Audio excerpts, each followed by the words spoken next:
One, two, three. Check, check, check.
we'll take the caps off,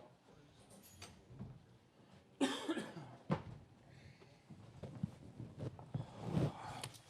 Those of you in here for the first time, please turn off your cell phones, no flash, no video, and we will start with a statement from Chris, and then we'll open it up for questions for the student athletes. Chris? Great college baseball game. Tip your hat to Louisville. They got a couple big hits there late, but really proud of our guys, the way they played, the way they have fought all year long. It's just a tremendous group of kids that we just would never quit. And so that's kind of how you had to beat us on the last swing, because our guys just have that never die attitude. That's all I got. Okay, open up for questions. Suzanne and Emily will get a mic to you. Tell us who you are, your affiliation, and to whom you're asking the question. And we'll start up here with the Gold Dust Twins. Kendall Rogers, D1 Baseball. Jake, I know the game just finished, but how do you kind of put your career there in perspective, and also just how fun was this run for you guys? Look, first off, I've been very fortunate for the last 4 years. God's been very, very, very good to me for those 4 years, and they were the best 4 years of my life. Mississippi State baseball is it's literally a part of me. I hate it ended this way, but it is what it is. I absolutely hate it for the guys. I really do.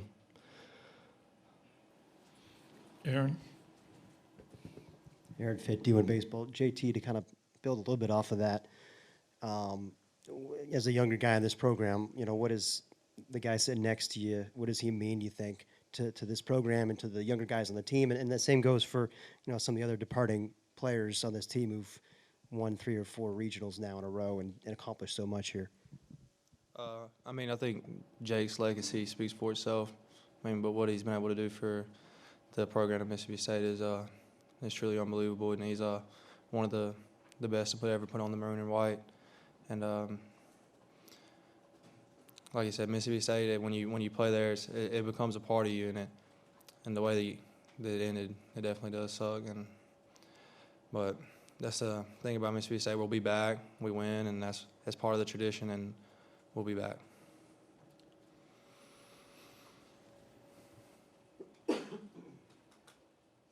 Any more questions for the student athletes? Yeah, right there. Robbie Falk with Starkville Daily News and 24/7. This is for Jake. You've seen this team grow over the last few years. It's a team that you're not going to be a part of next year. But what's kind of your thoughts on what you're leaving behind and the guys that are coming up behind you? In any sports, in any university, you just want to leave the jersey better than when you picked it up. My freshman year, I came in with 16 guys. 5 of them were left. 4 pitchers, and I'm the only position player. We told each other we were going to bring help bring the first national championship to Mississippi State. It didn't work out, but man, we fought like hell for 4 years. Man, those 4 years were crazy.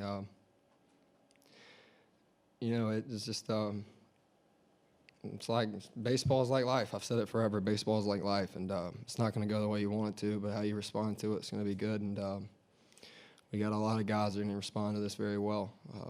The guys coming back next year are they're going to get after it in the fall, and they're going to be ready to go in February in front of the best fan base in the country. It's not a debate. Come to a super regional in Duty Noble. There's no debate. And I was very fortunate to be a part of it for 4 years, and I want to thank Coach Lamonis.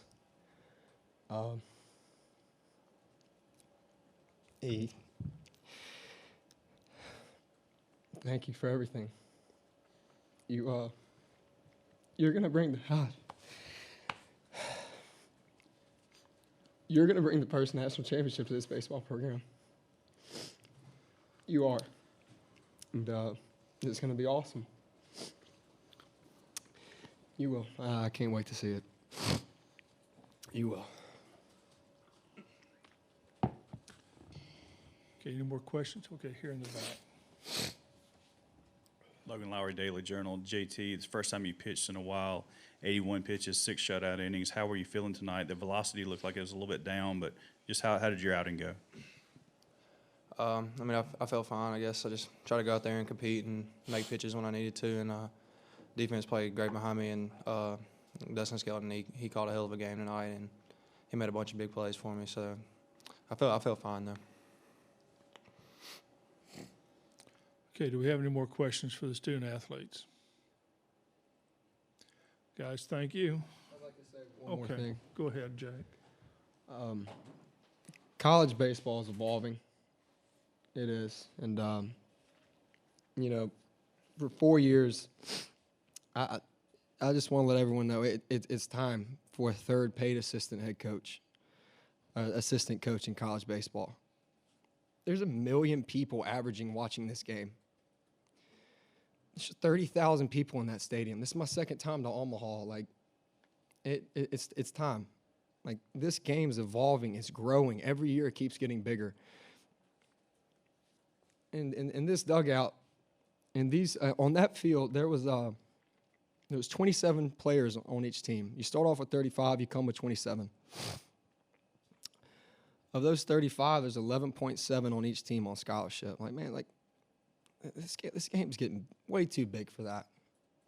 These are the best 4 years of my life, and it's time to adapt with that. Every year we've had assistant coaches that have not been paid, who spend hours on hours on hours doing all they can for our program, sleeping in the offices, like, scouting reports, dealing with camps. Come on, man. Go out there and watch that game. There's 30,000 people in that stadium, 1 million people watching it. Come on. It's time to change. It really is. Thank you all, and Hail State. Thank you, man.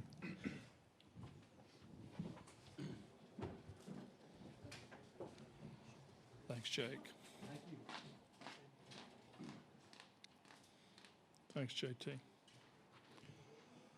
Okay, let's open it up for. A little bit of what extra that makes him special. He cares about it, though. That's why he says it. Yeah. Up here, Emily. Kendall?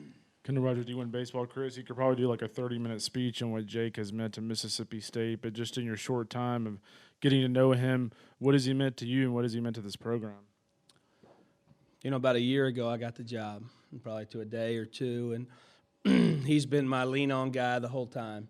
And when you coach in a group that's had 4 head coaches in 4 years, you got to be careful, you know, because they've had so much transition and so much everything. And he's been a great help to me in running the program. Not just getting hits during games or making great plays or whatever it is, but it's his day-to-day. He cares so much for our program.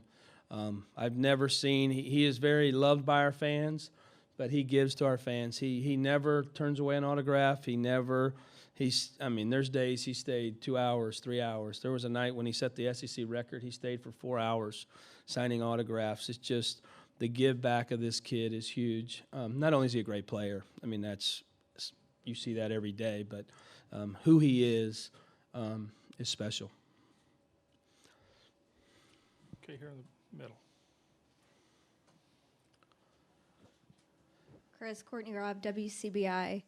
To have Jake, a guy that you've called repeatedly Mississippi State through and through, tell you after just 1 year with him that you're going to bring the first baseball national championship to this program, how much does that mean to you?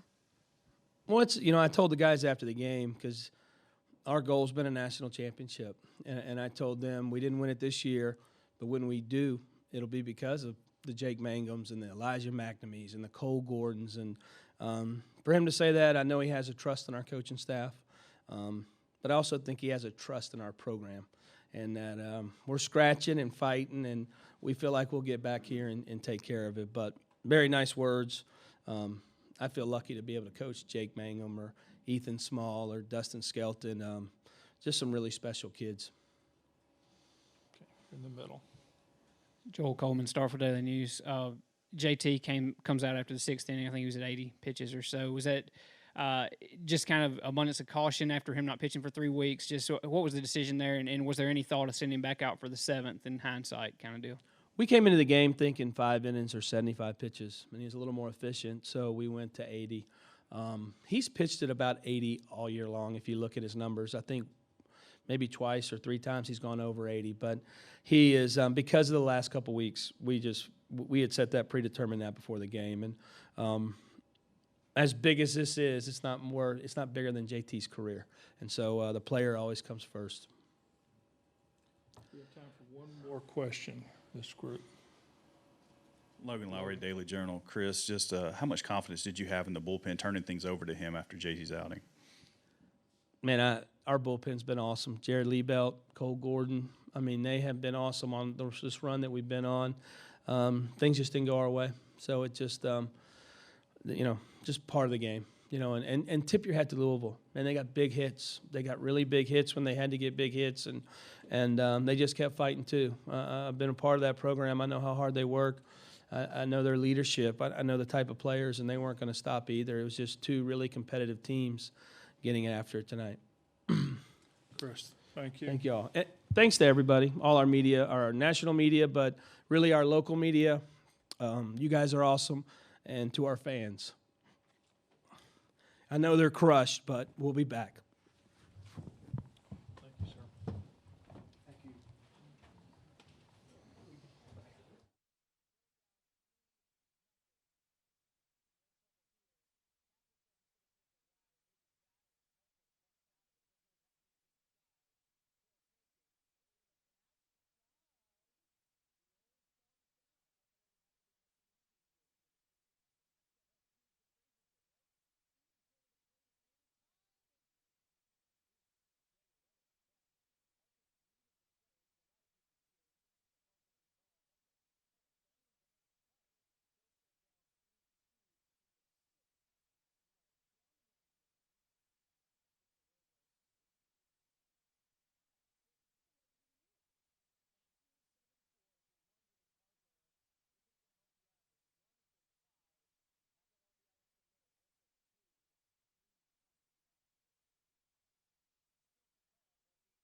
Kendall, welcome. Did you come from the Cape or? Yeah. Okay, just in now, please turn off your cell phones, etc. Start with a statement from Dan. I obviously want to congratulate Mississippi State. What an awesome year. Great program. We're obviously really close to their leadership, and they fought their tail off. I mean, it was obviously a battle, and but I'm real happy for our kids, and we showed a lot of fight. We didn't play great, and but we hung in there, and we fortunately got into their bullpen. And, tip your hat to JT. He really just didn't get a lot of good swings against them. But our hitters fought, and we managed to score some runs late. So I'm super proud of these guys to my left, as well as the rest of the guys. There was a lot of belief in that dugout. You could hear it in the tone and the comments and the words. They definitely felt like we had a chance. We just had to make it happen, and we were able to there late. Okay, we'll open up for questions once again for student athletes, and we'll start with you, Joe. Joe Healy, Baseball America. Drew, your coach alluded to it there a little bit, but going into the seventh inning when you guys knew you were kind of up against it, what was the energy like in the dugout? Kind of where were you guys at that point? Like Coach said, it was just good energy.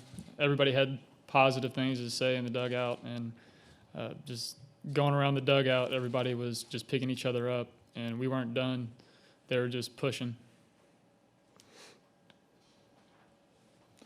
Okay. I see you. Cameron from the Courier Journal. Drew, can you just walk us through what that whole walk-off was like? I know you kind of veered off into left field and everybody was chasing you, but also people coming from the bullpen and chasing you. Just what was that whole moment like? Just after the hit, I rounded first. Like, I needed to get a triple still. And once I got around second, just seeing the guys come at me, a lot of these guys are bigger than me. I had to get out of the way and run towards the left field wall. Okay, here the. Okay. Jody with the Cardinal Authority. Danny, just your hit, your there up at the plate, and kind of your emotions there after scoring the run. Yeah, I mean, I was just trying to move the ball with 2 strikes, honestly. I wasn't seeing the slider really well all night. The one pretty much right at me was kind of buckling me. So just trying to stay alive in the zone, hit anything that came in the zone, and worked out. Okay. Matt from the Crunch Show. Nick, how would you grade your performance tonight? I haven't thrown in a couple weeks in a live game, and I thought there was a lot of positives that I could take away from today. I think Coach Williams called a great game, and I was really just proud of how the guys fought and how we made big plays when we needed to and big hits when we needed to. I wouldn't say it was my best performance, but I battled, and that's what the whole team seems to do. So I'm just really, really happy for the guys. Cameron? Danny, to right, yeah. What is it about this offense that allows you guys to continue to fight like that? I mean, through the first 6 innings, you really hadn't done much offensively. Yeah, I mean, any offense really, but especially ours, it's contagious. I mean, as soon as someone gets that first hit, you almost know that the next person's going to get to the next person in the lineup. And it just may take a few rounds of the lineup to go through to get that to click, but it usually works out. Okay, back here. Drew, coaches talked about the depth all year, and once again, the bottom of the order does it here in this game. Can you just speak to the depth of this team and how you guys at the bottom of the order continue to get big hits? I mean, it's been a fight all year, even in the fall, just to be on this team. And to have that type of competition just makes us better. And you could tell in the scrimmages at the beginning of the year that we were going to be a good team. Every game was competitive. Lifts were competitive. And that's just the type of team we are, and we play fast. Okay. Up here with Aaron. Aaron Fitt, D1 Baseball. I think is after the Vanderbilt game, Coach said that, having played in some of those close games in the regional in particular, having to grind out some wins and come through losers bracket, kind of gave you guys maybe an edge going forward. Do you guys do you feel that's the case? Do you feel like that experience is now benefiting you here in Omaha? Absolutely. I think our team is battle tested, and I think just the tough games that we've played during the season, some really good ACC competition on the weekends, and the regional and super regional has helped us a ton. Baseball's a lot of mental side of the game too. So I just think the tough games and battling with one another helps us mentally as well and gives us confidence in late inning games, close run games too. Okay, this will be the last question for the student athletes, Cameron. Nick, for you guys have talked a lot this year about being the best team ever. First team to win 2 games here in Omaha. Does that mean anything to you guys, or just what's that like? We're really happy to be the first team to do that, and that's really cool and all. But we're not done with the business yet. There's a lot more baseball to be played, and I think the guys next to me could say the same thing. But yeah, we're really happy about that. But we're gonna forget about this and move on to tomorrow. Guys, we'll see you tomorrow night. Thank you. Thanks, Stephen.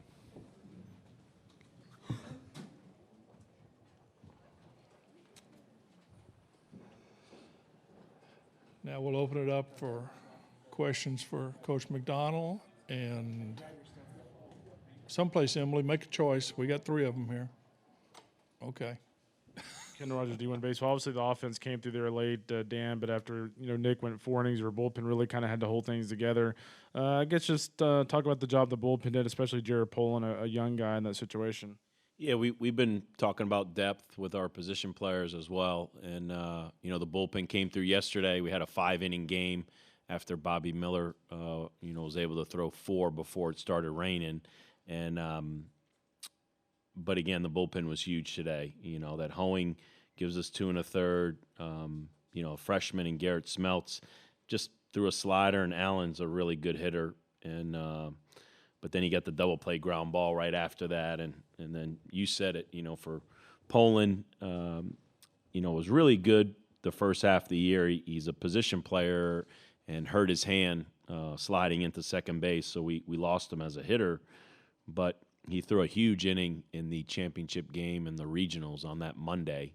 That was the 8th, I think, or the 9th. And then Reed, I give Nick Bennett a lot of credit because Nick pitched game 1 of the regional, and when we lost game 2, you realize, okay, we got to play at least 3 more games to win this. And Bobby steps up and Luke Smith steps up, and Nick Bennett demands the ball on Monday, in a respectful way, but having pitched on Friday, he wanted that start on Monday. And I think it just kind of sent a message, being that he's a captain and he's a leader. Bobby Miller had his cleats on, Reed Detmers had his cleats on, and that Monday to win a regional, man, everybody was wanting to help the team. And so I think a lot of the younger pitchers learned from Nick. He's the junior captain, draft pick, and he's willing to put it on the line. And that's been fun to watch because, these bullpen guys, we're in a similar situation now that they're all chomping at the bit. And just like Reed, that's why Reed was really wanting to get back out there and help this team. Okay, Mike. Mike LaPresti, NCAA.com. Dan, I guess since you lost the one game in the regional, there's been a card in the dugout every game that said "not today." Can you talk about the tone you were hoping to set with that message, and did we just see a good example of that? Yeah, it's from a real popular show that all the kids watch, and I don't watch it, but it's just a famous line in that show, and we just kind of took that mantra. Actually, my good buddy Rock Ballantoni, I read his devotion after we won the Super Regionals. He's the one who actually sent me a text that morning. He must be a fan of the show, and so I had Mike Allman, our video guy, pull up some video, and I didn't realize how much I'd heard the kids liked it, but I didn't realize how much they liked it, and so we just keep using that line, that not today. Today is not going to be the last day, and the kids like it, and we got a hockey jersey in the dugout. We got a hockey puck. We say we're playing playoff hockey because, when you get to Game 7, if you win, you advance to the next round. If you lose, the season's over. So this team has kind of acted like, this is playoff hockey. Now, you got to understand, I got a lot of Midwest, northern kids that like hockey. So there's probably not a ton of Southern college baseball players that are into hockey, but my team is. So it's just whatever connects with them, and but yeah, it was good. It's good to see the belief and the trust and the fight all the way to the end. Matt. Dan, it looks like Drew got a tough read on that ball that got their first run across the board. What was it just maybe about his makeup that allowed him to atone for that at the plate, driving in 2, including the game winner? Yeah, we talk about our toughness all the time, and the kids know I love them immensely, but I'm tough on them, and I challenge them, and I think having played here a few times and all the balls that were falling in front of him, and he dove for one and just missed it. He dove for another one, didn't catch it. He dove for one, he caught it. And, I'm looking back at the situation. There's a runner on first, I believe, with 2 outs and, no doubles. And I think he just got caught up with the wind blowing in, and he probably creeped up a little more than he should have because, I just kind of challenged him when he was in the dugout. Because he is such a good outfielder. He was our center fielder for a period of time, and And it's the same thing when he doesn't get the bunt down.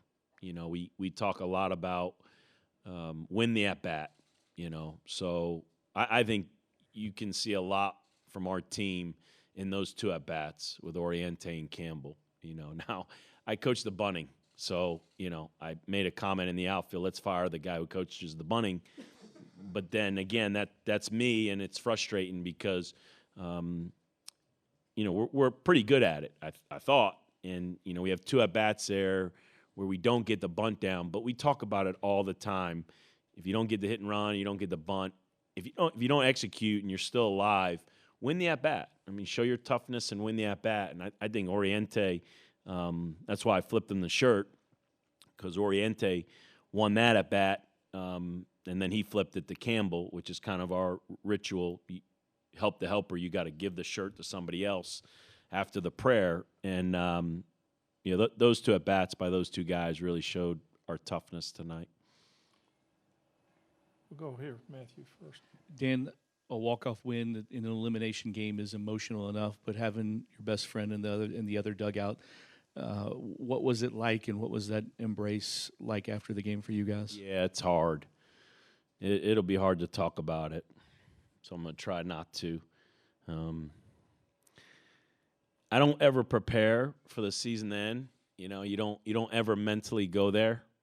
It's hard to. So when the season ends, I have nothing prepared for what I'm going to say in the outfield, and I have nothing prepared for this press conference. And but it dawned upon me that if we lost today, you know, I would have lost to one of my best friends. And I'd been saying all season, people have been asking about Mike Martin, and I've done some radio bits and a lot of questions about him, and I've honestly told everybody if you had to lose a game, you know, and I've lost my share, you'd want to lose to Mike Martin because of how gracious he is, how complimentary he is, how genuine he is, and you have so much respect for him. And don't get me wrong, I mean I everybody knows me. I hate losing.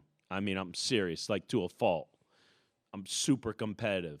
But it dawned on me this morning, well, Mike Martin's retired since he left last night, and I thought, okay, I'm not going to coach against him anymore, so who would I accept losing to more than any other coach in the country? And I thought, well, isn't this ironic? I'm playing against Chris Lemonis tonight. So it just kind of gave me a soft spot to go, you know, if it happens tonight, you know, be thankful it's to your best friend and he still gets to play. And obviously if it doesn't, I'm super excited for our kids, our fans.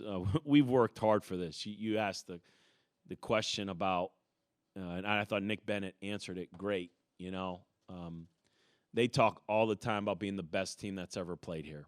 I mean, that's a challenge these kids have, and they know what the records have been in the past, and they know no team has never won two. We never talk about it. It's not a goal. We never said, let's get to Omaha and win 2 games. But they answered the question. I think they know they just accomplished something no other Louisville team has ever accomplished. But, you know, they still want more. And so I'm super excited and happy for our kids. But, you know, you got to hug your best friend, and you realize, you know, his season's over. And we've all been there, and it's happening. It's already happened to 4 teams in the past 48 hours or so, and it is what it is this time of the year. So, but I did tell him again, this is the place. This is the place. If we have to do it, we have to do it in Omaha. We sure hope we don't ever have to do it in an earlier round. Cameron, this will be our last question. Dan, I'm guessing Luke will be the guy tomorrow on the mound. Do you see it as an advantage that he's pitched against Vandy, or does you see it kind of even out since Vandy's seen him? Not so much an advantage. I just thought Luke pitched a big game in the regionals. I mean, that was huge. You know, once we got into the losers bracket, you know, now you're going to need more than 3 starters. So everything happens for a reason. And Luke pitching that great game in the regionals, you know, gives him and gives our team the confidence to let's go out there and compete. And we get to play another great team tomorrow night. And as a coach, you always think you could play a little bit better. We could run the bases a little better. We can execute a little better. And let's see what happens. So I'm super glad that I don't have to give the end of the season talk, and really fired up for our kids, our fan base, and for those Louisville folks that believed in us and made the trip out, and hopefully many more will be making the trip out tomorrow. Okay, Dan, thank you. Thanks, everybody. See you tomorrow night. Okay.